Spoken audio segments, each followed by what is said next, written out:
Muy buenos días a todos los oyentes de nuestro canal de YouTube de la Iglesia Renacer Evangelista Internacional. Damos la bienvenida un día más a este su programa Buenos días, Señor, este tiempo donde iniciamos nuestros días hablando con nuestro Creador y meditando en su bendita palabra, que es viva, que es eficaz, que es leche espiritual no adulterada, que es lámpara a nuestros pies, lumbrera a nuestro camino, que, que nos llena, que nos sacia, que nos fortalece cuando la estudiamos y cuando entramos a meditar en ella. eh, Dios nos levanta, nos llena de su amor, nos llena de seguridad y aprendemos a descansar en las benditas promesas del Eterno. Yo les doy la bienvenida y desde ya les invito a que dispongamos el corazón para sumergirnos en el estudio de las Escrituras. Si, bueno, quiero decirles que antes de iniciar nuestro estudio del día de hoy, quiero invitarles a que escuchen este audio hasta el final, a que lo compartan, tómense el tiempo de darle clic al botoncito de compartir.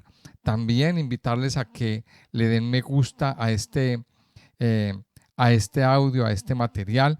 Invitarles también a que recorran las diferentes listas de reproducción que tenemos en nuestro canal y, si usted es primera vez que escucha este audio y le interesa conocer más, escuchar más, bueno, escuche otras listas de reproducción que tenemos. Ya vamos en el libro de Ezequiel, pero tenemos casi toda la Biblia comentada, así que yo quiero invitarles a que vayan también y frecuenten esas listas de reproducción y hagan el mismo proceso.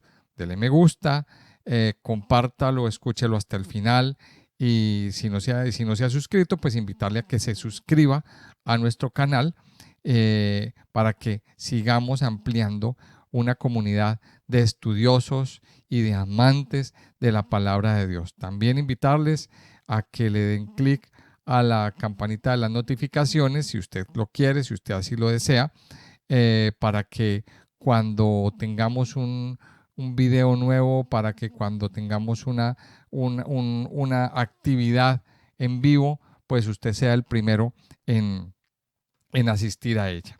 Vamos a estudiar entonces hoy dos capítulos, ya casi terminando el libro de Ezequiel. Eh, Continúa aquí en Ezequiel, Dios dándole instrucciones al profeta acerca del templo, acerca de las medidas del templo y acerca de las situaciones que van a suceder en los últimos tiempos. Recordemos que esto es un mensaje para el pueblo de Israel, para llenarlos de esperanza. Recordemos que el pueblo de Israel estaba en este momento que se da esta historia, pues con el dolor en su corazón de que haya caído la ciudad, con el dolor en su corazón todavía, aunque han pasado ya unos 14 o 15 años después de que el templo fue destruido. Ellos tenían ese dolor en su corazón. Ellos habían perdido su esperanza y muchos de ellos se habían dejado contaminar por Babilonia. Entonces Dios aquí les da un mensaje de esperanza y les dice a través de Ezequiel: vamos a construir un templo nuevo. Pero este templo no es el segundo, sino que Dios está adelantando muchos años más adelante al templo del milenio, al tiempo milenial, al tiempo donde ya todo el pecado, toda la maldad, todo el sufrimiento va a parar y, y va a haber un tiempo de paz y va a haber un tiempo donde todo el mundo va a tener que adorar a Dios. Lo veíamos en, en, el, en capítulos pasados, como en la fiesta de los tabernáculos, perdón, como el que no asistiera al país o la nación que no asista a, a la fiesta de los tabernáculos, pues no habrá lluvia sobre ella. O sea que Dios va a ser el centro de todo. Y eso es lo que evidencia el templo, con sus medidas exactas, con sus instrucciones verdaderas, Dios nos está mostrando un templo. Ahora, este templo también tiene unos significados en sus medidas que ya en su momento pues los entraremos a explorarlos y a analizarlos. Siempre son medidas de 3 en 3, múltiplos de 3, y esto nos da un gran mensaje. Entonces, en Ezequiel capítulo 45 nos habla del reparto de la tierra. Cuando ya todo el pueblo de Israel esté unificado, Dios le da la visión a Ezequiel de la futura repartición de la tierra. Y en esa repartición de la tierra, pues lo primero que se tiene que tener en cuenta es un espacio para las cosas santas, un espacio para el templo, un espacio eh, para Dios y para el servicio al Señor. Y eso nos habla el capítulo 45 y el capítulo 46. Así que yo les invito, hoy vamos a iniciar con la traducción del lenguaje actual, porque nos sigue dando unas medidas. Y a ver, ¿por qué utilizamos la traducción del lenguaje actual? Porque la Reina Valera pues nos habla de codos, de cañas y de unas medidas que pues la verdad no las alcanzamos a entender en nuestro lenguaje. Tendríamos que ir a la conversión de las medidas y eso. Entonces vamos a leer esta primera parte de la Biblia de la traducción al lenguaje actual. Y dice el capítulo 45 así: cuando se haga el reparto de tierras y a cada tribu se le dé la parte que le corresponda, se apartará para Dios un terreno de 12,5 kilómetros de largo por 10 de ancho. Este terreno será exclusivamente para el servicio de Dios. De este terreno se apartará un área cuadrada de 250 metros por lado, alrededor de la cual quedará un espacio libre de 25 metros de ancho. Esta área será el terreno del templo. Para los sacerdotes que sirven a Dios en el templo, se apartará un terreno de 12,5 kilómetros de largo por 5 de ancho. Este terreno será para las casas de los sacerdotes y para el templo. Por lo tanto, será considerado terreno sagrado. A los ayudantes de los sacerdotes se les dará un terreno también de 12,5 kilómetros de largo por 5 de ancho, para que tengan ciudades donde vivir. Por último, se apartará un terreno de 12,5 kilómetros de largo por 2,5 kilómetros de ancho. Este terreno será para la ciudad de todo el pueblo de Israel y será junto al terreno sagrado del templo. Versículo 7. También se apartará un terreno para el gobernador. Este terreno quedará a ambos lados del terreno del templo y del terreno para la ciudad. Por el oeste se extenderá hacia el mar Mediterráneo. Por el este se extenderá hacia el río Jordán. De este a oeste, el terreno medirá de largo lo mismo que cualquier terreno de las tribus de Israel. El gobernador de Israel tendrá su propio terreno, así que no deberá quitarle terreno a nadie. Cada tribu de Israel tendrá su propio terreno. Bueno, y en estos primeros 8 versículos aquí nos encontramos otra vez cómo Dios asigna el reparto de la tierra. O sea, Dios con tanto tiempo de antelación está ya diciéndole al pueblo de Israel cómo deben repartir la tierra en esos últimos tiempos. Recuerde que se tienen que dar unas condiciones. Ahora, aquí hago un paréntesis. Todo esto que estamos viendo en las profecías, una vez más tengo que decirlo, es como un rompecabezas que nos vamos encontrando en desorden por toda la Biblia. ¿Y cuál es nuestro deber como estudiosos de la Biblia? Ir armando la imagen en el rompecabezas. O sea que nos encontramos una pieza aquí, otra pieza allá, otra pieza allí, y cada pieza debe ir encajando en su lugar para que al final de todo formemos la imagen como debe ser. Lo que nos está hablando aquí en el capítulo 45 es la ordenanza para la ordenación de las tribus cuando estas tribus o cuando las tribus perdidas de Israel vuelvan a su tierra. Recuerde que las tribus fueron exiliadas. Recuerde que Israel, las tribus perdidas de Israel están esparcidas por toda la tierra. Pero llegará un momento en que esas tribus serán identificadas y volverán a la tierra de Israel. Y allí tendrán su heredad de nuevo. Y entonces, es lo que está diciendo aquí, cuando se haga ese reparto de la tierra, cuando la tierra vuelva a ser repartida, entonces aparten un pedazo de tierra para las cosas sagradas, para Dios. Y esto aquí nos deja una lección bien grande. Cuando Dios nos dé bendiciones, cuando Dios te dé a ti o cuando Dios nos traiga sus bendiciones a nuestra vida, porque las traen, las bendiciones llegan. Mire, aprendamos a consagrar, aprendamos a apartar parte de esas bendiciones para el Señor, para Dios. Y es lo que Dios les está diciendo, apártenme una tierra. Ahora, y esta tierra tenía unas medidas, y usted las puede ver aquí, las estudiamos en la traducción del lenguaje actual, unas medidas bastante grandes, 12 kilómetros y medio de largo por 10 kilómetros de ancho. 125 kilómetros cuadrados es lo que Dios está pidiendo que se aparte para las cosas santas. Ahora, esos 125 kilómetros, pues vamos a identificarlos como un barrio, como una ciudad, como una ciudadela, digámoslo así. Esa ciudadela estaba repartida en 4 sectores. Debía repartirse en 4 sectores.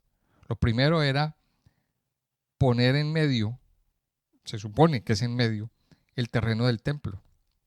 Que si usted lo mira bien, es un terreno pues bastante pequeño, de 250 metros de largo por 250 metros de ancho. Mientras que estamos hablando de una ciudad de un pueblo de 12.5 kilómetros por 10 kilómetros. O sea, una ciudad de 125 kilómetros cuadrados. El templo debía ocupar unos 250 metros. O sea, es un terreno realmente pequeñito. Pero ese terreno debía ser parte de esta ciudad, en el centro de esta ciudadela, de este barrio. Ahora, ese barrio, toda esta ciudad, estaba dividida en 4 partes. Lo primero era la ciudad para los sacerdotes, el barrio de los sacerdotes. Otra parte era para el barrio de los levitas.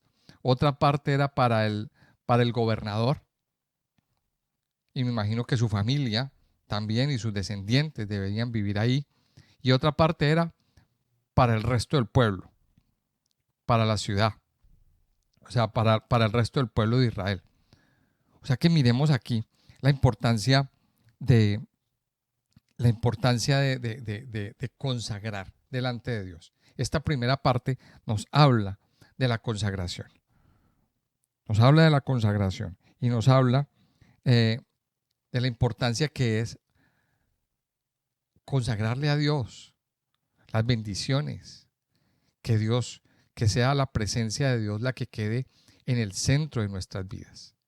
Ahora, aquí tiene mucho más otras cosas que también tenemos que tener en cuenta. Lo primero, otra cosa que hay que tener en cuenta es que los sacerdotes y los levitas, los servidores de Dios, también tenían que tener un lugar donde vivir, un lugar donde tener sus familias, un lugar donde crecer sus hijos. Los servidores de Dios también viven. Y aquí viene una cosa bien especial que usted y yo debemos entender. Los servidores de Dios deben tener un bienestar. Hay muchas personas que en su ignorancia menosprecian a los siervos de Dios. Se llenan de juicio y de crítica cuando ven al pastor estrenando camisa nueva zapatos nuevos, cuando ven al pastor con un buen coche, con un buen carro, o viviendo en un buen sitio. Entonces muchas personas se atreven a decir, es que los pastores se roban los diezmos. Mire, no juzguemos sin saber. No juzguemos sin saber. Lo que hacemos nosotros como siervos de Dios. Ahora, lo que hacemos nosotros es una buena obra. Ahora, hay que saber que también hay algunos que obran mal. Eso no lo puedo negar. Hay algunos que dicen ser siervos de Dios y abusan, se aprovechan de la bondad y de la fe de la gente para enriquecerse, para lucrarse. Eso es verdad, lo sabemos. Ahora, nosotros como feligreses no somos quien para juzgarlos. Dios se encargará de juzgarlos a cada uno. Dios se encargará de hacer justicia. Pero aquí, ¿qué es lo que pasa? Mire, aquí lo que vemos es que Dios les da un lugar bien especial para aquellos que han decidido servir. Y no es un lugar pequeño, es un lugar muy grande. Son 125 kilómetros cuadrados. Eso es una ciudad. Eso es una ciudad donde habrán buenos lugares para vivir, buenos lugares para que sus hijos crezcan, buenos lugares para desarrollar su fe, para desarrollar su ministerio. Dios tiene recompensa para sus siervos. Dios tiene recompensa para aquellos que han ofrecido y han consagrado su vida para el servicio a Dios. Vamos a continuar leyendo de la Biblia Reina Valera. Vamos a continuar leyendo de la traducción al lenguaje actual. Dice, yo, el Dios de Israel, dice el versículo 9, declaro, gobernantes de Israel, ya basta de tanta violencia y explotación. Dejen ya de robarle a mi pueblo. Mejor háganle justicia y pórtense honradamente. Usen pesas y medidas exactas. Usen la misma medida para los granos y los líquidos. La medida básica debe ser de 220 litros y dividirse en 10 y hasta 100 unidades. Para las medidas de peso, usen la medida básica de 5 kilos que podrán dividir en 50 y hasta 1000 unidades. Mire, y aquí les da una ordenanza para el príncipe, para el príncipe y para los gobernantes. Aquí da una ordenanza clave y le dice a los gobernantes de Israel, ya basta de violencia y explotación. Porque una de las cosas que causó el exilio es la posición que asumieron los gobernantes, los reyes. Si miramos bien el libro de los reyes y el libro de crónicas, de lo cual tenemos ahí nuestros respectivos estudios, nos vamos a dar cuenta de que los gobernantes y toda la línea de autoridad de ahí para abajo abusaron del pueblo. Abusaron del pueblo. Y aquí lo que está diciendo es, mire, no abusen. Dejen de explotar al pueblo. Dejen la violencia. Dejen la explotación. Hagan las cosas bien. Dice en la Reina Valera, haced juicio y justicia, quitad vuestras imposiciones de sobre mi pueblo. Dice Jehová el Señor. No abusen. Y aquí Dios pone de relieve esto. Ordenanzas ¿para quién? Para los gobernantes. Por favor, no abusen del pueblo. Y mire que Dios mismo le está dando una porción grande al gobernador, al príncipe. O sea que eso es una porción grandísima. Dios le da esa porción ¿Qué es para el gobernador esa porción del terreno? ¿Para qué? Para que no le quite terreno a nadie, para que esté contento con lo que tiene, para que esté contento y conforme, que no es una porción pequeña. Porque es que, ¿qué sucede? Que los gobernantes, por la avaricia y por el querer tener más y más y más, abusan del pueblo para lucrarse ellos. Y esto es una cosa que dentro del milenio el Señor va a corregir.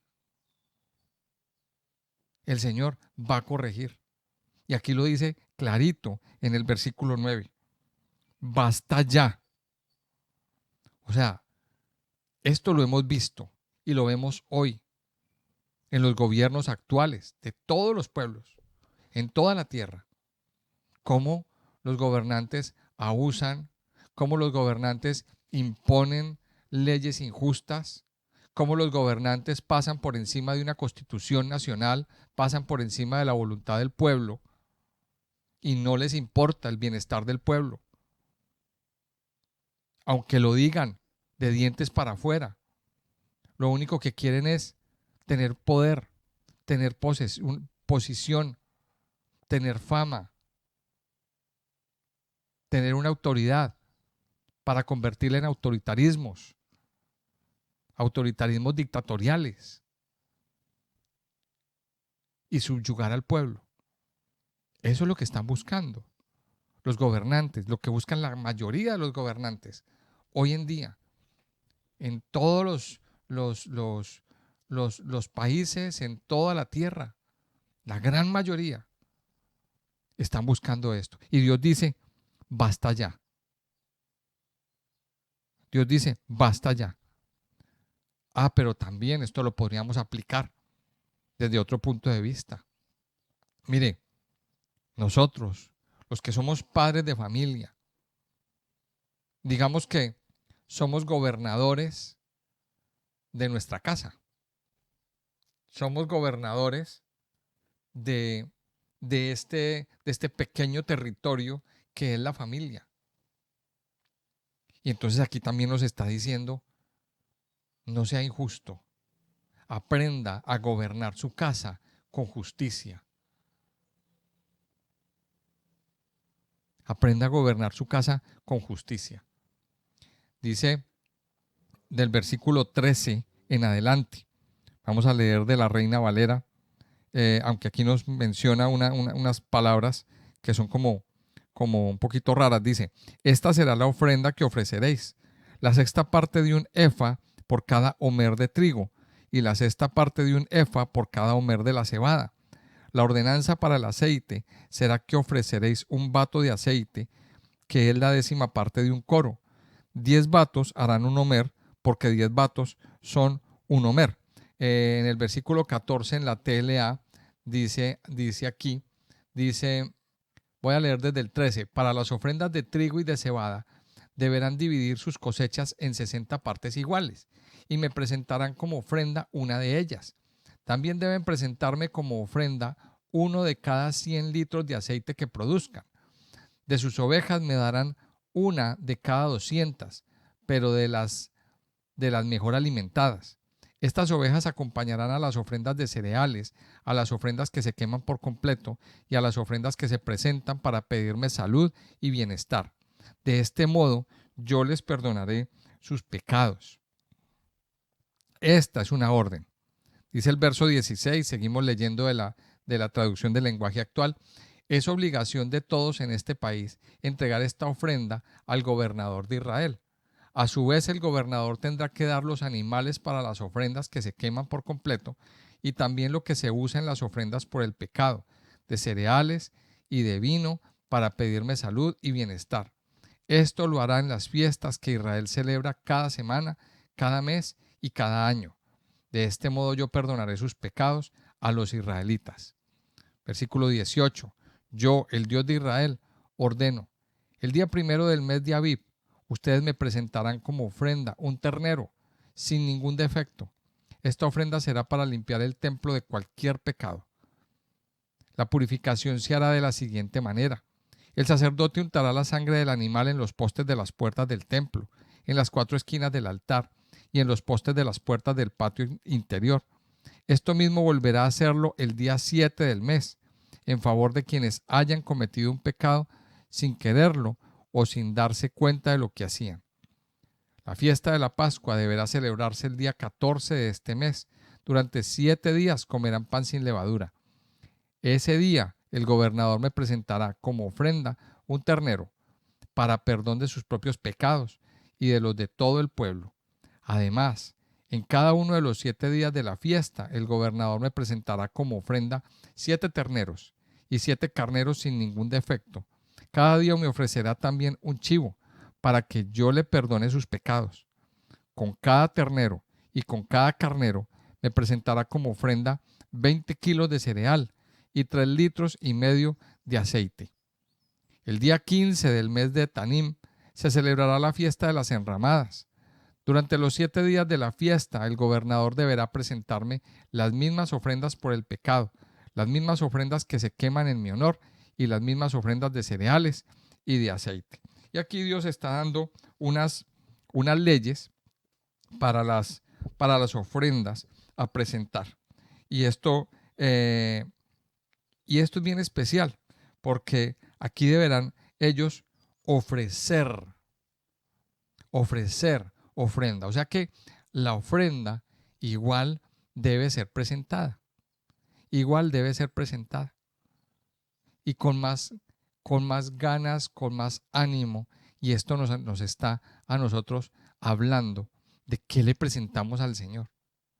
Una vez más el Señor aquí nos recuerda de cómo debe ser nuestra adoración a Dios, de qué tan agradecidos estamos por las cosas que el Señor nos ha dado a nosotros.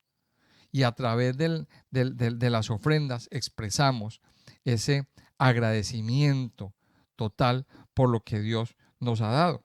Y aquí nos habla de varias cosas, de varios tipos de ofrendas. Mire, las ofrendas en el comienzo del año, las ofrendas en la fiesta de la Pascua, las ofrendas en la fiesta de Sukkot, la fiesta de los tabernáculos. Pero aquí hay algo que es bien especial y vamos a ir a analizar el versículo 22. Dice, de la Reina Valera, dice: aquel día el príncipe o el gobernador sacrificará por sí mismo y por todo el pueblo de la tierra un becerro por el pecado. ¿Por el pecado de quién? O sea, sacrificará un becerro por el pecado. Y dice el versículo, dice, por sí mismo. O sea que este es uno de los versículos que a nosotros nos dice y nos confirma que ese príncipe que está ahí en la adoración no es el Mesías. Porque pues es imposible que el Mesías haga su propio sacrificio por su pecado, porque él no tiene. Él es un hombre sin pecado. Entonces ese versículo es importante para entenderlo esto. Entonces las ofrendas dentro de ese templo. Dice el capítulo 46, así ha dicho Jehová el Señor: la puerta del atrio interior que mira al oriente estará cerrada los 6 días de trabajo, y el día de reposo se abrirá. Se abrirá también el día de la luna nueva, y el príncipe entrará por el camino del portal de la puerta exterior y estará en pie junto al umbral de la puerta, mientras los sacerdotes ofrezcan su holocausto y sus ofrendas de paz, y adorará junto a la entrada de la puerta. Después saldrá, pero no se cerrará la puerta hasta la tarde. Asimismo adorará el pueblo de la tierra delante de Jehová a la entrada de la puerta, en los días de reposo y en las lunas nuevas. El holocausto que el príncipe ofrecerá a Jehová en el día de reposo será 6 corderos sin defecto y un carnero sin tacha. Y por ofrenda, un efa con cada carnero y con cada cordero, una ofrenda conforme a sus posibilidades, y un hin de aceite con el efa. Mas el día de la luna nueva, un becerro sin tacha de la vacada, 6 corderos y un carnero deberán ser sin defecto. Y hará ofrenda de un efa con el becerro y un efa con cada carnero, pero con los corderos, conforme a sus posibilidades, y un hin de aceite por cada efa. Y cuando el príncipe entrare, entrará por el camino del portal de la puerta, y por el mismo camino saldrá. Mas cuando el pueblo de la tierra entrare delante de Jehová en las fiestas, el que entrare por la puerta del norte saldrá por la puerta del sur, y el que entrare por la puerta del sur saldrá por la puerta del norte. No volverá por la puerta por donde entró, sino que saldrá por la de enfrente de ella. Y el príncipe, cuando ellos entraren, entrará en medio de ellos, y cuando ellos salieren, él saldrá.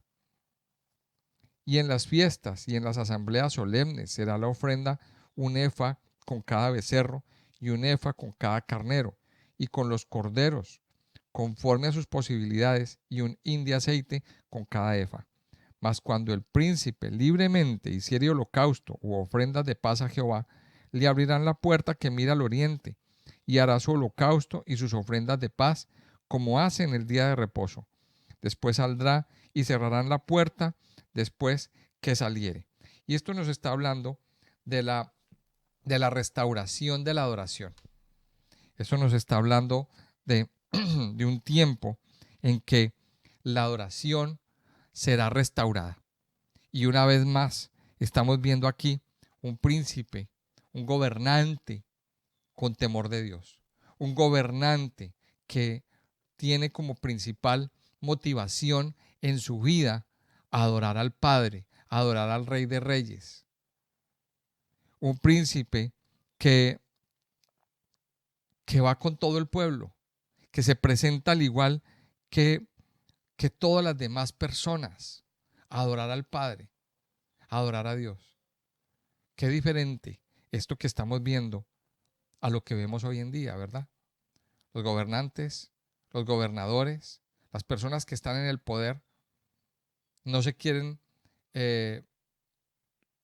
juntar con el pueblo. Es decir, ellos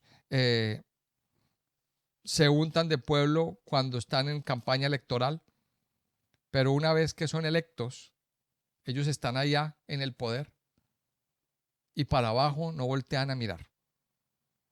Y se llenan, como les digo, de orgullos, de soberbias, de una cantidad de cosas en su corazón. ¿Por qué? Porque ya alcanzaron el poder. Pero aquí, ¿qué vemos?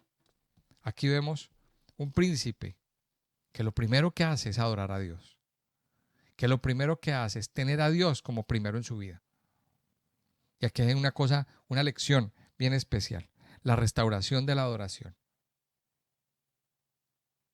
La adoración que se había perdido a lo largo de la historia.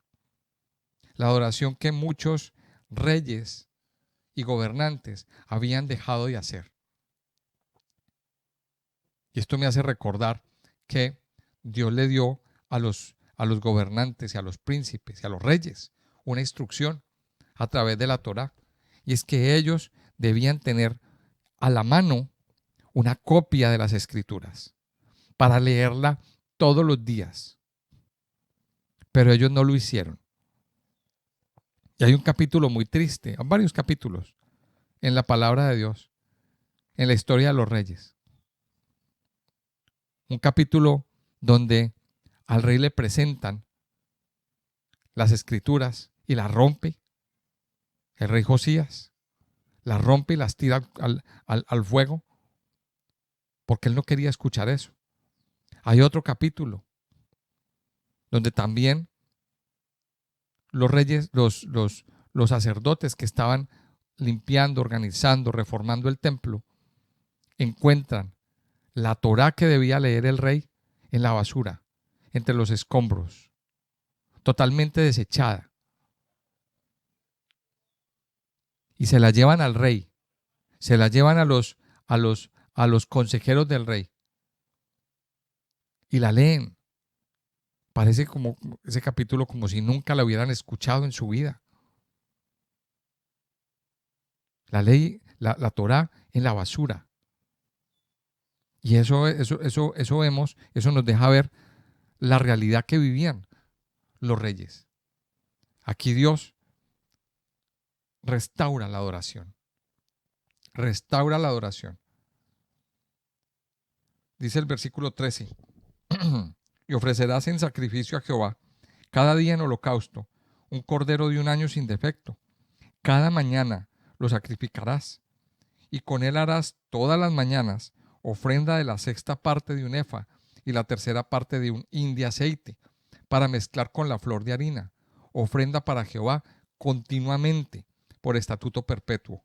Ofrecerán pues el cordero y la ofrenda y el aceite todas las mañanas en holocausto continuo. Así ha dicho Jehová el Señor: si el príncipe diere parte de su heredad a sus hijos, será de ellos posesión de ellos, será por herencia. Mas si de su heredad diere parte alguno a sus siervos, será de él hasta el año del jubileo, y volverá al príncipe, mas su herencia será para sus hijos. Y el príncipe no tomará nada de la herencia del pueblo, para no defraudarlos de su posesión. De lo que él posee dará herencia a sus hijos, a fin de que ninguno de mi pueblo sea echado de su posesión. Y aquí, ¿qué es lo que vemos? Mire, unas instrucciones para el gobernador. Pero aquí vemos dentro de la adoración, siguiendo con el tema de la adoración, de la restauración de la adoración, aquí nos está diciendo que esa adoración debe ser, será cada mañana. Cada mañana. Y lo recalca aquí en varios versículos. Dice en el versículo 13, cada mañana lo sacrificarás. Dice en el versículo 14, todas las mañanas presentarás una ofrenda. Y luego habla en el versículo 15, ofrecerán pues el cordero y la ofrenda y el aceite todas las mañanas en holocausto continuo. Recordemos que la adoración en el Antiguo Testamento era presentada a través de sacrificios. Ahora, aquí se está restaurando la adoración. Pero recuerde que esta adoración es de la adoración en el tiempo milenial. Es estos son, digámoslo así, rituales memoriales que representan el sacrificio de Cristo. Pero aquí vamos a enfatizar en algo, y es adoración continua y adoración todas las mañanas.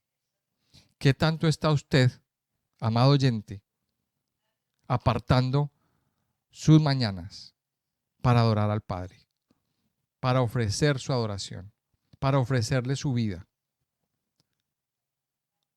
A veces las mañanas estamos muy ocupados, concentrados en la salida al trabajo, concentrados en atender a los niños que se van para el colegio, concentrados en hacer una cosa, en hacer la otra y en hacer la otra. Muchas ocupaciones. Pero se nos olvida que la ocupación más importante en nuestras vidas es buscar la presencia del Padre, buscar la presencia de Dios, presentarnos todas las mañanas, presentar nuestros cuerpos en sacrificio vivo, santo y agradable a Dios. Eso es lo que el Señor nos está diciendo. Amado Hijo de Dios, Dios está pidiendo una adoración continua cada mañana, que usted aparte un tiempo para estar en la presencia de Dios. Ahora, si usted no sabe cómo hacerlo, aquí le podemos indicar. Pregúntenos cómo. Pregúntenos cómo. Si quiere, pónganos un mensaje en la cajita de comentarios. Dice del versículo 19 en adelante, dice: me trajo después por la entrada que estaba hacia la puerta, a las cámaras santas de los sacerdotes, las cuales miraban al norte, y vi que había allí un lugar en el fondo del lado del occidente. Y me dijo: este es el lugar donde los sacerdotes cocerán la ofrenda por el pecado y la expiación. Allí cocerán la ofrenda para no sacarla al atrio exterior, santificando así al pueblo. Y luego me sacó al atrio exterior y me llevó por los 4 rincones del atrio. Y en cada rincón había un patio. En los 4 rincones del atrio había patios cercados de 40 codos de longitud y 30 de ancho. Una misma medida tenían los 4. Y había allí una pared alrededor de ellos, alrededor de los 4, y abajo fogones alrededor de las paredes. Y me dijo: estas son las cocinas donde los servidores de la casa cocerán la ofrenda del pueblo. El templo tiene también un espacio para cocinar.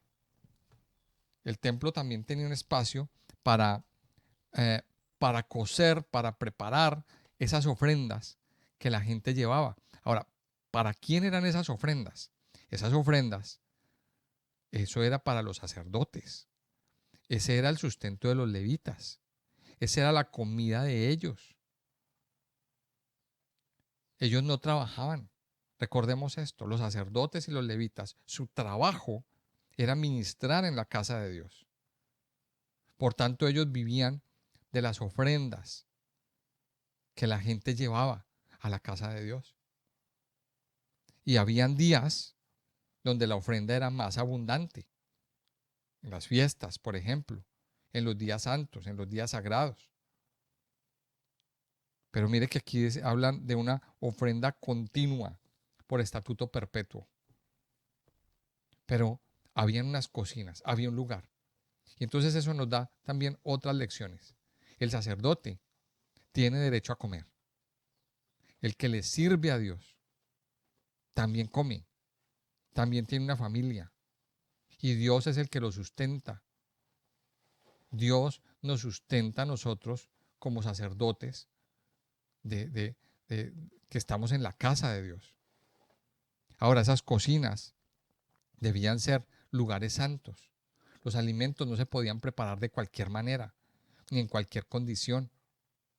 Habían unas condiciones de salud, de salubridad, perdón, que tenían que cuidar los sacerdotes. Me imagino que habrían sacerdotes encargados de la cocina, y eso es lo que se llama comida kosher. O sea, esas cocinas debían estar limpias. Y esa es una de las lecciones que también nosotros debemos aprender.